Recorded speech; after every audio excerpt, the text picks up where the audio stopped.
આજે આપણે ધોરણ 7ના ગુજરાતી વિષયની સ્વાધ્યાય પોથીના પાઠ 14 રે પંખીડા સુખથી ચણજોના પ્રશ્નોનું સંપૂર્ણ સોલ્યુશન મેળવીશું. પ્રશ્ન 1. યોગ્ય વિકલ્પ પસંદ કરી ઉત્તર લખો. 1. કવિએ પોતાને ગાય સાથે શા માટે સરખાવ્યા છે? જવાબ અ.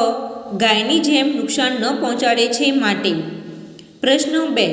આપેલા શબ્દમાંથી કયો શબ્દ ઉપવનનો સમાન અર્થ ધરાવતો નથી? જવાબ 1. 3. કવિએ માળીને શું સૂચના આપી હશે? જવાબ બ. પક્ષી તરફ કંઈ પણ ન ફેંકવાની. પ્રશ્ન 2. અર્થભેદ આપી વાક્ય પ્રયોગ કરો.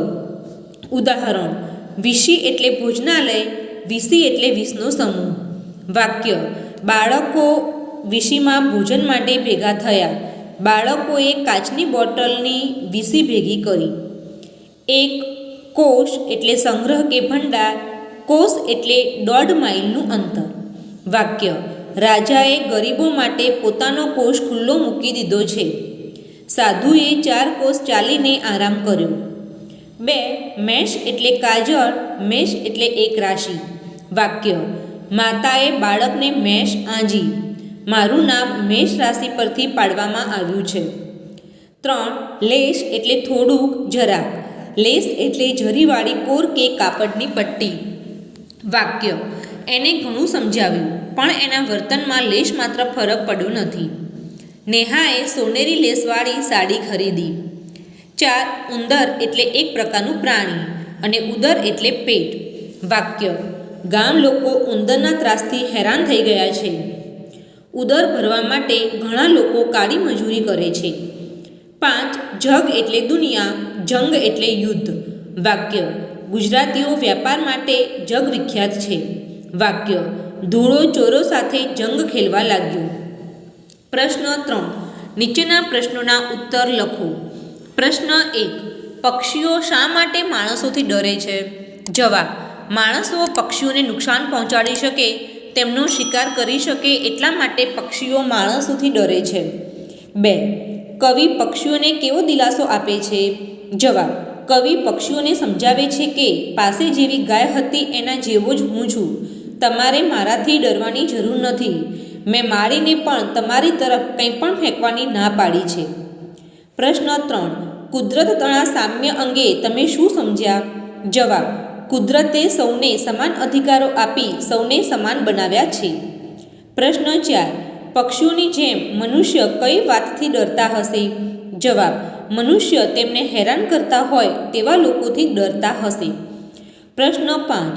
પશુ પ્રત્યેનો પ્રેમ વ્યક્ત કરતી તમે જોયેલ ફિલ્મનું નામ લખો. જવાબ: પશુ પ્રત્યેનો પ્રેમ વ્યક્ત કરતી મેં જોયેલી ફિલ્મ હાથી મેરા સાથી છે. પ્રશ્ન 4. પ્રશ્નોના ઉત્તર લખો. 1. પક્ષી ઘર વિહોણા બને તેવા સંજોગોમાં તેના માટે તમે શું કરશો? જવાબ: આજના સમયમાં વૃક્ષો કપાવાને લીધે ઘણા પક્ષીઓ ઘર વિહોણા બની જતા હોય છે. આવા પક્ષીઓ માટે આપણે ઘણું કરી શકીએ. જેમ કે પક્ષીઓ માટે નવા વૃક્ષોનું વાવેતર કરી શકીએ, ગામમાં ચબૂતરું બનાવી તેમના માટે રહેવાની વ્યવસ્થા કરી શકીએ, આપણા ઘર, ખેતર, વાડીમાં પક્ષીઓ માટે માળાઓ બાંધી શકીએ જેથી તેમાં પક્ષીઓ વસવાટ કરી શકે. પ્રશ્ન 2. માણસ શોખ માટે પક્ષીઓને પાંજરામાં પૂરે છે. શું તે યોગ્ય છે? શા માટે? જવાબ: આજકાલ ઘણા લોકો પોતાના ઘેર શોખ ખાતર પોપટ, કોયલ, ચકલી જેવા પક્ષીઓ પાળતા હોય છે. ઘણી વખત કબૂતર પણ લોકો પાળે છે અને તેમને પાંજરામાં પૂરવામાં આવે છે. પાંજરામાં પૂરાઈને રહેવું તેમને ગમતું નથી. તેઓ પણ ખુલ્લા આકાશમાં ઉડવા માંગે છે. આપણે તેમને પાંજરામાં પૂરીને તેમની સ્વતંત્રતા છીનવી લઈએ છીએ. પાંજરામાં તેમને તેમનો માલિક આપે ત્યારે જ ખાવા પીવાનું મળે છે. જ્યારે જો તે સ્વતંત્ર હોય તો પોતાની રીતે ખાવા પીવાનું શોધી શકે. સ્વતંત્રતા દરેકને ગમે છે. આથી મારા મતે પક્ષીઓને પાંજરામાં પૂરવા તે યોગ્ય નથી. પ્રશ્ન 5. તમને ગમતા પ્રાણી પક્ષીનું નામ કલાત્મક અક્ષરોમાં લખો. તો અહીંયા તમારે તમને જે પશુ કે પ્રાણી ગમતું હોય એનું નામ કલાત્મક રીતે લખવાનું છે. પ્રશ્ન 6. મનુષ્ય સૃષ્ટિ અને પ્રાણી સૃષ્ટિ વચ્ચે મિત્રભાવ જાગે એ માટે તમે કેવા પ્રયત્નો કરશો? જવાબ: મનુષ્ય સૃષ્ટિ અને પ્રાણી સૃષ્ટિ વચ્ચે મિત્રભાવ જાગે તે માટે આપણે ઘણું બધું કરી શકીએ. આપણી આસપાસ રહેતા પ્રાણીઓ અને પક્ષીઓના ભોજન અને પાણીની વ્યવસ્થા કરવી જોઈએ.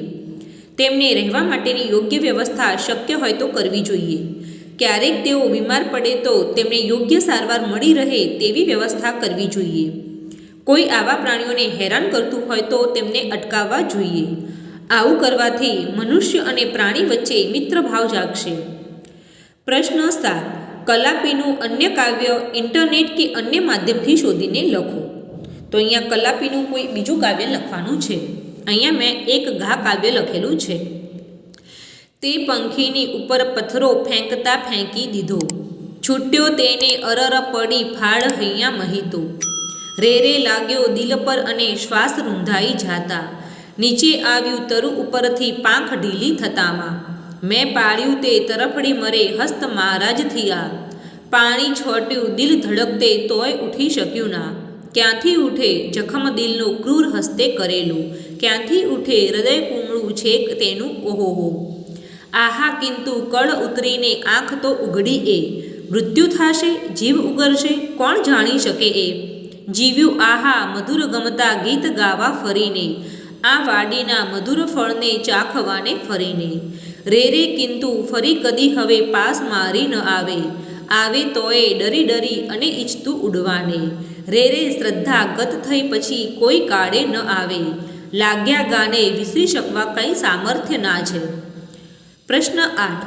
નીચે આપેલા ફકરાનું વાંચન કરી સમયની નોંધ કરો. તો અહીંયા એક ફકરો આપેલો છે.